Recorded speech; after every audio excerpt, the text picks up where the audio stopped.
Good morning everyone. आज है 20 नवंबर और आज की इस वीडियो में हम 20 नवंबर से रिलेटेड करंट अफेयर्स के जितने भी इंपॉर्टेंट क्वेश्चन बन सकते हैं वो सारे के सारे डिस्कस करने वाले हैं। हर एक क्वेश्चन को मैं आपको पूरी डिटेल में समझाने की कोशिश करूंगा। आपसे रिक्वेस्ट है कि वीडियो में पूरे पेशेंस के साथ एंड तक बने रहिएगा। एंड वीडियो के एंड में मैं आपसे कुछ क्वेश्चन पूछूंगा जिसका आंसर आपको इसी वीडियो के नीचे कमेंट बॉक्स में कमेंट करके देना है। अगर आप किसी भी गवर्नमेंट एग्जाम की तैयारी कर रहे हो like UPSC, SSC, NDA, railway, किसी भी एग्जाम की, तो उसके पॉइंट ऑफ व्यू से ये वीडियो और ये चैनल दोनों आपके लिए काफ़ी हेल्पफुल साबित होगा। अगर आपने इस चैनल को अब तक सब्सक्राइब नहीं किया है तो चैनल को सब्सक्राइब कर लीजिए ताकि आने वाले समय में आपको इसी तरह की और भी पावरफुल वीडियोस देखने को मिलती रहे। आइए बिना टाइम वेस्ट किए हुए अब वीडियो स्टार्ट करते हैं। जैसा कि कल हमने पढ़ा था कि हाल ही में सुमित आनंद जो फिक्की के अध्यक्ष हैं को knight of the Legion of Honour से सम्मानित किया गया। पंजाब में एशिया के सबसे बड़े कंप्रेस्ड बायोगैस प्लांट का उद्घाटन किया गया। महेंद्र सिंह धोनी नावी टेक्नोलॉजी के ब्रांड एम्बेसडर नियुक्त किए गए। ये जो नावी टेक्नोलॉजी है ये financial products like home loans, car loans, जो जनरल इंश्योरेंस है ये बेचा करती है।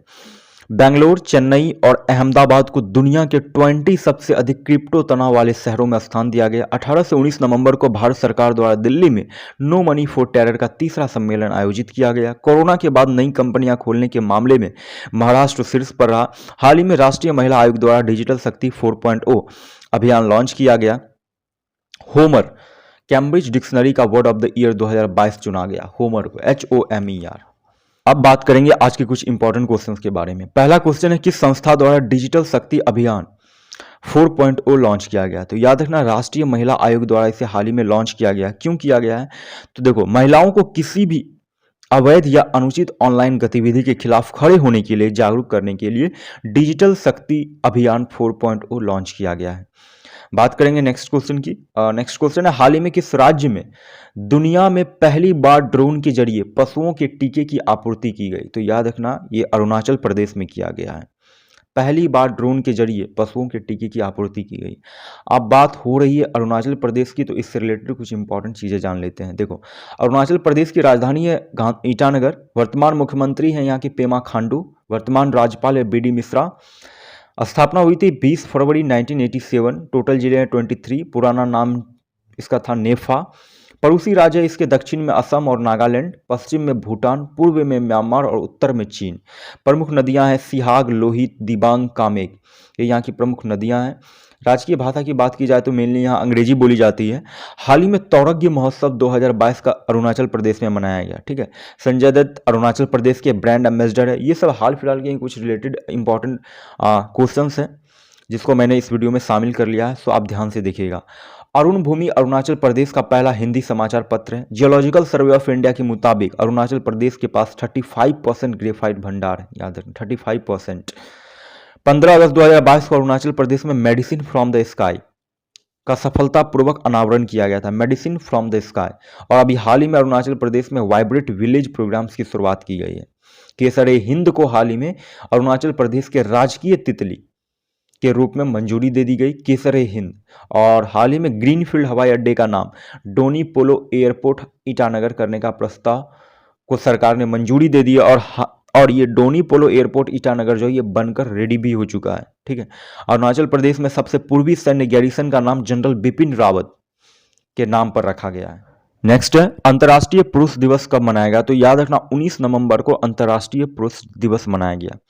अब बात करते हैं अभी तक नवंबर में कौन कौन से इंपॉर्टेंट डे को सेलिब्रेट किया गया है। देखो, 1 नवंबर को केरल के साथ साथ कर्नाटक, आंध्र प्रदेश, छत्तीसगढ़, पंजाब, हरियाणा, मध्य प्रदेश, चंडीगढ़, लक्षद्वीप और पुडुचेरी ने अपना स्थापना दिवस मनाया।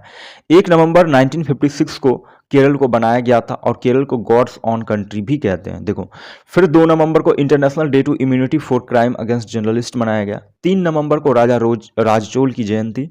1 से 5 नवंबर को राष्ट्रीय जल सप्ताह दिवस। 31 अक्टूबर से 6 नवंबर के बीच केंद्रीय सतर्कता जागरूकता सप्ताह मनाया गया जिसकी थीम 2022 की corruption free India for developed nation. 5 नवंबर को विश्व सुनामी जागरूकता दिवस। उद्देश्य भविष्य में आने वाली सुनामी आपदाओं को लेकर पहले से ही लोगों में जागरूक करना है। 7 नवंबर को राष्ट्रीय कैंसर जागरूकता दिवस मनाया गया। क्यों मनाया जाता है? तो लोगों को कैंसर के गंभीर खतरे के बारे में जागरूक करने के लिए मनाया जाता है। और डॉक्टर हर्षवर्धन ने पहली बार इस दिन को मनाने की घोषणा 2014 में की थी। देखो, जितने भी मैं इंपॉर्टेंट डेज आप लोगों को बता रहा हूँ वो सारे इंपॉर्टेंट है और आजकल एग्जाम में पूछे भी जा रहे हैं। सो आप इसे ध्यान से सिर्फ देखते चलिएगा। ठीक है, मैं मानता हूं कि सारे इंपॉर्टेंट डेज याद रख पाना मुश्किल नहीं है, बट आपसे जितना हो सके आप उतना आप याद रखने की कोशिश करना।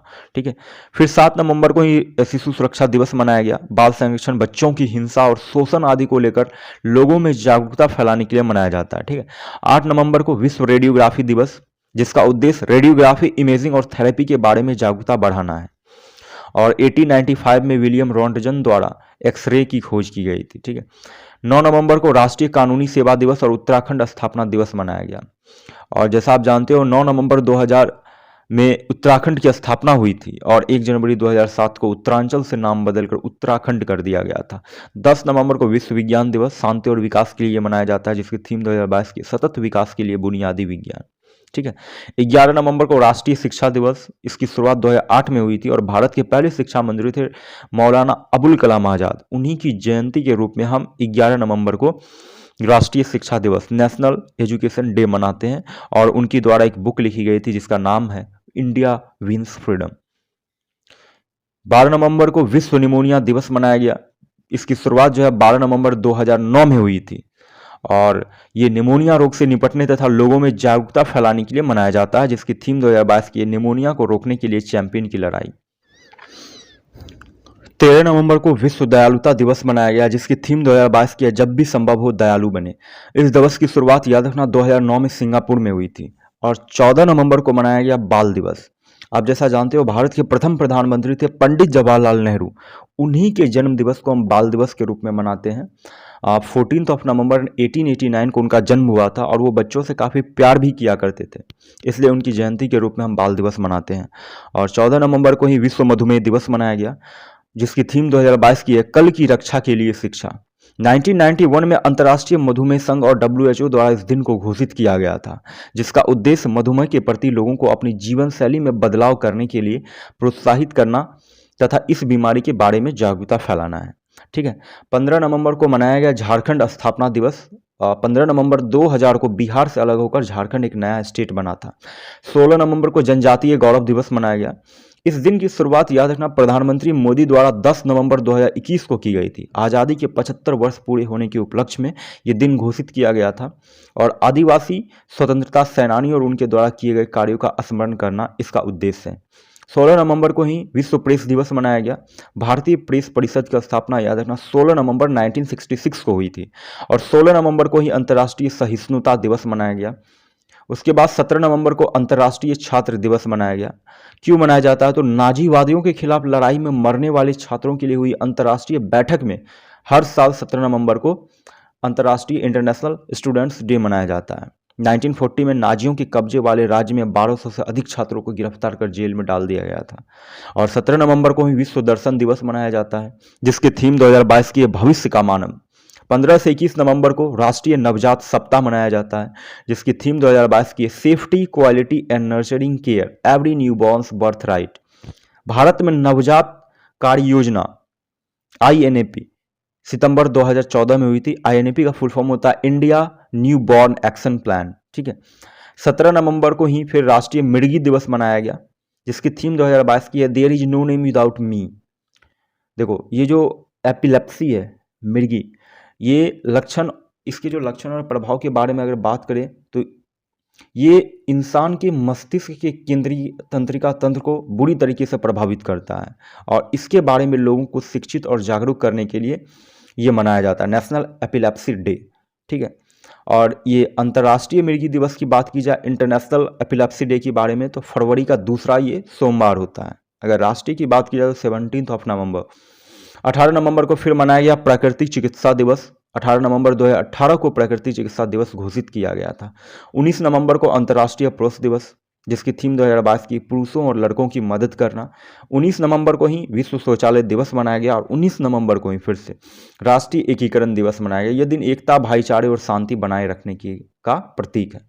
तो इतने अब तक के इम्पॉर्टेंट डेज आप नवंबर मंथ में याद। अब बात करते हैं नेक्स्ट क्वेश्चन की। नेक्स्ट क्वेश्चन है किस प्रसिद्ध पंजाबी अभिनेत्री का हाल ही में निधन हो गया? तो ध्यान रखना, दलजीत कौर सुपरहिट पंजाबी फिल्मों में अपनी मुख्य भूमिका निभाने के लिए जाने जाती थी, जिनका 69 साल की उम्र में 69 वर्ष की आयु में ब्रेन ट्यूमर से इनका निधन हो गया।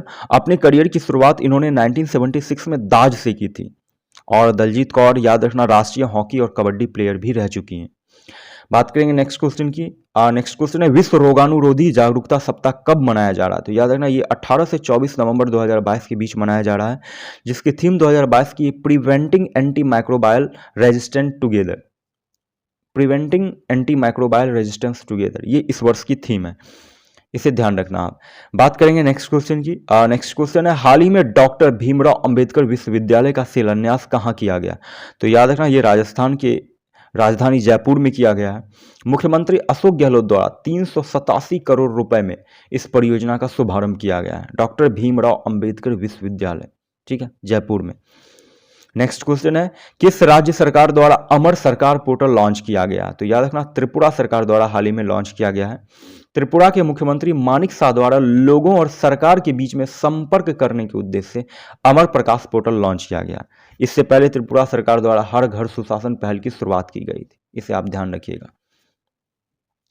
बात करते हैं नेक्स्ट क्वेश्चन की। नेक्स्ट क्वेश्चन है द लाइट वी कैरी पुस्तक का विमोचन हाल ही में किसके द्वारा किया गया? द लाइट वी कैरी, तो याद रखना ये अभी हाल ही में मिशेल ओबामा द्वारा किया गया है। यह पुस्तक नवंबर 2022 में 14 भाषाओं और 27 देशों में एक साथ रिलीज की जाएंगी, ठीक है, द लाइट वी कैरी, इसे आप ध्यान रखिएगा। बात करेंगे नेक्स्ट क्वेश्चन की। नेक्स्ट क्वेश्चन है पश्चिम बंगाल के नए नए राज्यपाल के रूप में किसे नियुक्त किया गया है? तो फॉर्मर आईएएस ऑफिसर हैं सीवी आनंद बोस को अभी ये पश्चिम बंगाल के नए राज्यपाल नियुक्त किए गए हैं।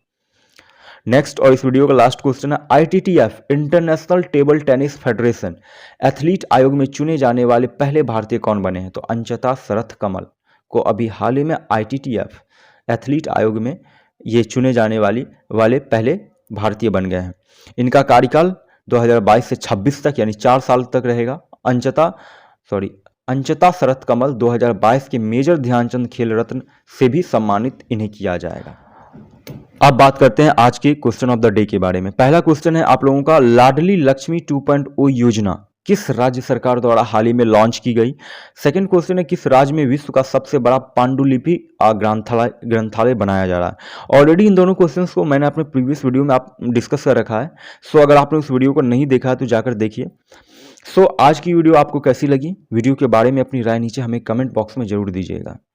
सो आई होप कि आपको ये वीडियो पसंद आई हो। अगर वीडियो थोड़ी सी भी हेल्पफुल आपको लगी हो तो वीडियो को लाइक और चैनल को सब्सक्राइब करते हुए जाना आप, ताकि रोज सुबह 6 बजे आपको इसी तरह के और भी पावरफुल वीडियोस के नोटिफिकेशन आपको यूं ही मिलती रहे। और इस चैनल का नाम है स्टडी एक आत्मकथा। सो अगर आपने इस चैनल को अभी तक सब्सक्राइब नहीं किया तो चैनल को सब्सक्राइब कर लीजिए। सो बस आज की इस वीडियो को यहीं तक रखते हैं, मिलते हैं कल फिर से एक नए वीडियो में। तब तक के लिए जय हिंद, जय भारत।